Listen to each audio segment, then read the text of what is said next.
Почитувани, мојата фасцинација за маски почнува уште од моето рано детство. Од секогаш сум сакала, кога има прилика да се маскирам за некаков маскенбал, и не зборуваме овој пат за оние маски метафорички, туку зборуваме за вистинските маски. А наклон секогаш имам кон маските кои што се рачна изработка. И секогаш моите маски биле направени рачно, а не купени маски, не позаемени маски, туку направени детал по детал. Па затоа и ден денес кога ќе видам дека некој прави такво нешто, јас се фасцинирам. Уште лани, кога бевме на Вевчански карневал, нашата екипа на Слободен печат, се фасцинираше од многу маски, но една мене лично ми остави посебен впечаток. Се обидов да стигнам до нив, да дознам кои се. Излезе дека се работи за група млади луѓе. Ако се сеќавате, имавме и интервју со нив. И оваа година повторно ги сретнавме таму со нова, одново воодушевувачка маска. За тие убави маски се крие една личност. Се крие едно момче кое што потекнува од соседното село Октиси, се работи за Ненад Влакески и го донесовме овде во студиото. Добре ни дојде, Ненад. Добро ве најдов. Мило ми е што сум дел од вас денес тука, што можам да ви представам многу работи, како се изработувани маските, како преку целата година обработуваме маската и создаваме нови материјали, нови идеи сами од себе, измислени од нашето тело, нашата душа, нормално љубовта према традицијата и празникот Свети Василија што го чакаме преку цела година. Да, мотивот и инспирацијата и причината за правењето на маските е Свети Василија, но твојата дарба, јас овде ќе ја ставам на пиедестал, бидејќи правиш нешто што е совршено. Нагласив дека ти сам ги изработуваш овие маски. Ова се сегменти од маските, гледачите ќе имаат прилика да видат низ инсерти како изгледа целокупната слика на една твоја маска. Од каде ова желба? Дали се занимаваш со уметност? Дали си уметник? Од каде е овој порив за да правиш нешто вакво? Некоја уметност во себе од пра некои си дедовци, да речам, немат. Не сум запознат со таа работа. Започнав со оваа работа се уште како дете.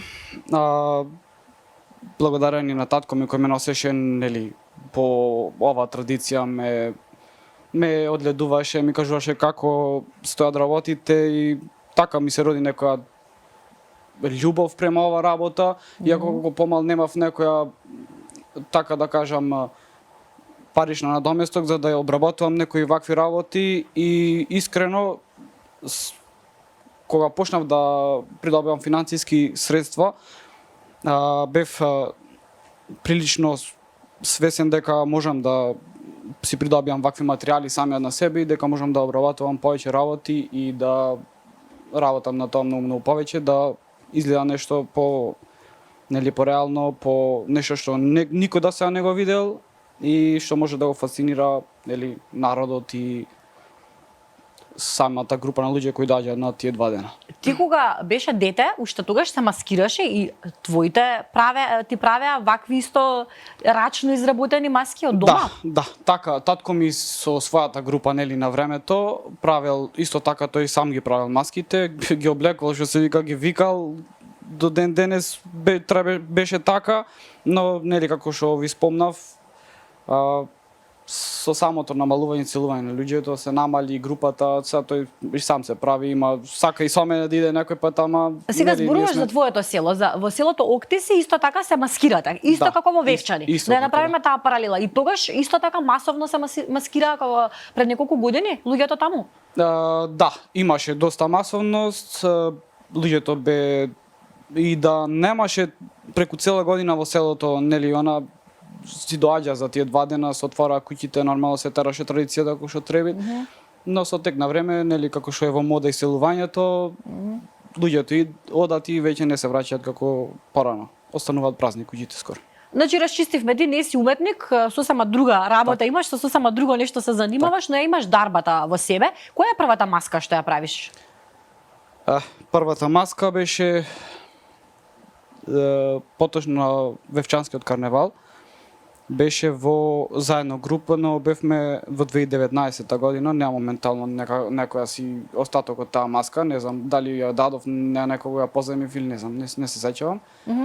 Беше првата година таа. Од таа година па се до оваа година и нормално следните години беше се маскиве кои веќе ви ги испратив, ви ги видовте.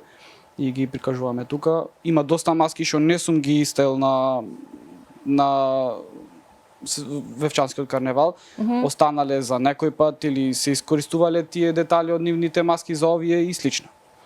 И сега дома од инсертите и гледачите ќе можат да забележат дека ти е условно речено хаос, со оглед на тоа што имаш многу материјали. Упорно го нагласувам моментот затоа што ти не ги купуваш, туку самостојно ги изработуваш детал по детал, значи буквално ги длабиш, ги правиш ти маските.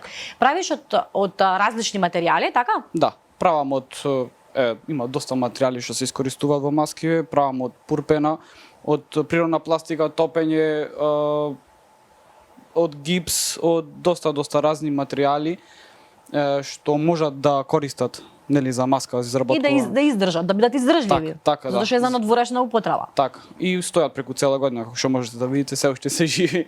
Да. Нели, тие 2 дена има голема гужва, туркање, гледаме што подсврци да издржат, да можеме да ги, нели, искористиме за други прилики, за прикажување, за снимање и за други некои потреби. Како ти реагираат дома твоите со оглед на тоа што сам го правиш се ова, така, или дома имаш помош? Дали имаш поддршка од дома? Како реагираат они на таа твоја пасија? Така, поддршка од дома ми е брат ми. Поздрав до мојот брат, сам да го поздравам. Исто така ми изиграват кукла. Ми изиграват додека ги правам маскиве. Никогаш не ми вели не, стално е тука, иако ќе воздивниче. Леле, сега пак го сака, тој ден го обожават исто како мене. Тука тој ми е редовна поддршка секогаш, иако моите родители, леле, пак сега бој, леле, пак сега види зиздот, да си го фарбаш, да си го варосуваш и слично, да си чистиш. Нормално, после секоја изработка, генералка следви. Мора да се изчисти се до следната година. До следниот Вевчански карневал одново. Маскирањето започнува некаде средниот век, барем според одредени податоци, и фасцинацијата кон на маските е во тие високи кругови, кај богатите луѓе. Порано маските најчесто се користеле и за исмејување и за политички цели. И ден денеска го имаме тоа. Имаш ли ти некаква политичка конотација во твоите маски? Искрено не. Сакав, ми беше некако посебна идеја да не одам на таа тема, нели, на Свети Василија. Не сакав да се занимавам со никаква политика и политички цели. Меѓутоа, ако некој пат некоја маска дојде до тој израз, до таа идеја да има некоја политичка сцена, би искористиле, зошто да не. А кои се темите кои што ги обработуваш? Гледаме нешто што е митско, древно, нешто чудесно, праисториско, би го опишала како, нели, нешто што не е од овој свет. Да. Од каде ги црпиш темите, како ја создаваш целокупната слика, затоа што ниту една маска не ти е без тема и ниту една маска не ти е без приказна. Така, секоја маска што обработуваме преку цела година, да нагласам повторно, имаат своја некоја приказна, некоја си тема на незина страна. Посебно маскиве што ги обработуваме заедно нормално со моето друштво и те ми се тука помош. После работно време доаѓаме, сите се собираме, правиме маски и хаос дома. Идеите не е да некоја посебно негде каде сме ги виделе или слично. Има денови каде што не се ни спие, во глава ми доаѓа некои страшни идеи, но материјалите што ми се потребни да ги изразам тие, да ги истакнам, некогаш ги немам. За жал ми е многу некој пат криво и правам нешто така за некој степен пониско од нив, да можам да направам сепак нешто добро, за да испадне вака. Еве, ајде да одиме со ова. Ова маска што е до мене е од годинашниот Вевчански карневал. Нешто што навистина едно од најдобрите маски. Дефинитивно се истакнавте и оваа година. Што представуваш оваа маска? Што сакате да прикажете со ова? Напрво, односно на почетокот, со маска беше некој си така морнари или некој си чувари на, нели, златото во длабочините на океаните, на езерата и слично. Но со тек на развивање на маскава, идејата си остануваше иста, но се додаваа нови идеи и фактички требаше да испадниме некои си чудовишта, но испаднавме чудни морнари, некои си така без брод, без ништо, што плавиме, нели, на тие нозете што ги имавме. Да, тие обично нозеви се секогаш некои високи, тешки за одење, навидум, тешки се, да, правени се од дрво нормално. Првите години имавме материјал, нормално ги правевме со стиропор, но со тек на времето гледавме дека не се толку издржливи и така оваа година одлучивме да им надоградиме, да им даваме нешто потврсто да можат да издржат и така останаа сега читави како што ги направивме и не се расурени воопшто. Таа маска од лани е исто така воодушевувачка. Што представува, да потсетиме и таа маска? Чудовиште од подземјето, односно фактички некои си преминати души, фактички како некои вонземјани, некоја така, но од подземјето, не од над светот, нели како што знаеме сите, туку од подземјето. И ова може да кажеме што представува? И ова исто така, ова беше бевме како и некои вештерки, некои слично, но бевме и како некоја мешавина на вештерки и на некој штарк, нели, нормално, како што знаеме по филмовите, штарковите, остатокот од луѓето го се храна со тоа, како што гледаме по филмовите. Така дојде до некое склопување на ова маска и така и се испаднавме. Бевме доста голем број. Бевме 7 души, броевме рекорд во оваа маска. Да, па и ова и самостојно да биде било која од овие е впечатлива, но групно уште по-голем впечаток остава и навистина се издвојувате од целата толпа. Зборувајќи вака и слушајќи те како ја добиваш инспирацијата и како ги создаваш, морам да те прашам каква литература читаш и какви филмови гледаш. Како си ја храниш сопствената култура за да можеш да посакаш и за во твојата визија, во твоите соништа да имаш вакви мисли за да создадеш нешто вакво? Литература. Не читам никоја посебна литература, не сум бил и нема сигурно да сум љубител на читање книги, пошто како дете сакав да се осеќам слободно, да имам слободна душа. Сватив дека не си ги видел никаде, дека не е ова копија на нешто. Не, никаква копија. Но за да добиваш ваква визија, потребно е некаде да се храниш, нели? Значи најверојатно гледаш таков жанр на филмови или можеби слушаш таква музика. Затоа велам каква уметност негуваш ти лично? Овие маски што веќе ги обработувам, самата визија, самата уметност што доаѓа самото од себе. Како што кажав, постојат денови каде што имаме така да речам некоја несоница, доаѓаат некои нови идеи за следната година, веќе измислена идејата. Од самиот ден, на завршетокот на Свети Василија, на Мевчанскиот карневал, ние имавме идеја што сме за следната година. И сме започнати веќе со таа идеја. Уште сега почнувате да правите. Така. Нема никоја посебна, инспирација, немам никоја посебна апликација што ги гледам овие работи.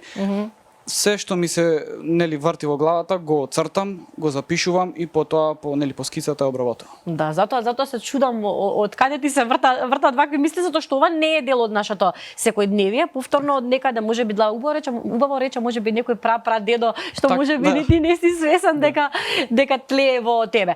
Создавајќи нешто вакво, дали си забележан од уметноста, од некои можеби професионалци, за да можеби соработуваш и да ги прикажеш повидливо твоите маски? Знам дека соработуваше за 2 видеозаписа, за 2 спота. Поточно за еден, Добро. Преминот беше преку Дамјан Томовски, тој беше главен режисер, обработуваш на премин. Така падна идејата со овие маски, од прошлата година, да падна нов договор, веќе одма по завршетокот на Свети Василија, Бевчанскиот карневал, да не речам. Тие тамуве видеа, мислам, како стапивте во контакт? Дамјан Томовски мене ми е комшија. Добро. Од време се знаеме, татко му се дружеле порано, тука сме куќа до куќа. Исто така прави фасцинантни, да нагласам, маски. И тој е љубител на ова традиција исто така. Така дојде до некој склопување да направиме едно такво, да ги искористиме маскиве, да направиме еден премин, Беа така доволно впечатливи за таа тема што требаше да ги искористиме. Така дојде до таа идеја. Меѓутоа, тоа ми беше една единствена шанса што можам да се искажам и благодарение на вас што сум денес тука да покажам што нели како стојат работите позади маски. Дали длабоко во себе сакаш некакви соработки, дали сакаш да бидат повидливи, да биде повидлива твојата работа, да соработуваш на некои филмови можеби, за спотови. Так. Имаш ли таква желба? Каква е твојата визија, идеја во однос на твојата работа? Или зошто овие маски да стојат таму некаде по витрините и да чекаат подобро утро? Така, да, зошто да не? Имам желба, би сакал да соработувам со такви работи, со нели да ги искажувам моите вештини. Јас не познавам човек кој што сам своите вештини не сака да ги искаже пред други, ако јас се криев од јавноста, не сакав да искажувам и сакав да останам во тајност. Но ете така со маскиве, со благодарение на поддршката на сите што ми ја дава, така испадна, дојдов до ова и бев доста срамежливо детенце, како што растев така ми се развиваше и говорот и ми исчезнуваше и тремата и слично. Одлично. Значи во иднина планираш и се надеваме дека твоите маски ќе ги гледаме почесто на секаде низ нашата уметност, зошто па не и на театарската сцена и така натаму. Најголемата поддршка имаш од кого? Најголемата поддршка. Најточно можам да кажам најголемата поддршка што цело време е тука, може иако не е тука да ми помогне, е мојата девојка нормално. Ќе ја поздравиме. Затоа што е тука во студиото Така. во позадина и повторно докажа дека е твоја десна рака. Така, исто така мојот брат, што веќе спомнав дека тука е нонстоп, изиграва кукла и излегол по маската, дали е фарбан, косата му беше запурпена, требало да се шиша, ново и слично. Тука беше стално и нормално имам некоја си, како и да кажам, поддршка од родителите. Не е малку да те трпи некој цела година да е дома со фарби и со бој. Но поддршка е морална. Физички се правиш сам, така? Да. Колку време треба за да се изработи една маска? Прво започнуваме со повеќе идеи на маски. Една од тие идеи испаднува како ждрепка. Се одбира самата група, ние што се маскираме, се одбираме и потребно искрено, сега со време нели сме многу кратки со работа и слично, нели после работно време се собираме, така да со сигурност можам да кажам дека преку цела година е дома хаос и дека преку цела година се обработуваат овие маски. Да, затоа што се треба да се направи. Ти не купуваш ова, не го купи, туку се правиш рачно, само така? материјалите се купим затоа што нели како што спомнав материјали, нели платно и слично тие работи мора да се купат. Не може да се најдат негде туку така или да позајмуваш луѓе што може да ти доверат така еден материјал што и не е така ефтин. И сепак гледаме некои материјали да се од старото време, да нема нешто ново, да нема некој сатен, односно имавме сатен пред некој год, но така беше и маската во склоп на да се адаптира на времето од тоа каде што ја прикажува маската, а не да биде нешто модерно. Ќе ти посакам многу успех и среќа и многу сум среќна што ја прифати поканата и што не се колебаше да го направиш твоето прво интервју за Слободен печат. Благодарам што ни отвори една интересна приказна и ни покажа дека секој може се ако вложи многу труд и ако има инспирација во себе. Инспирација и поддршка. И поддршка, да, така како што реков. Мене благодарам што беше дел од програмата на Слободен печат. Ете уште една интересна животна приказна ви раскажавме, почитувани, и инспирација меѓу вас некој можеби има длабоко во себе нешто креативно, па ајде, зошто да не го покажете и вие тоа јавно.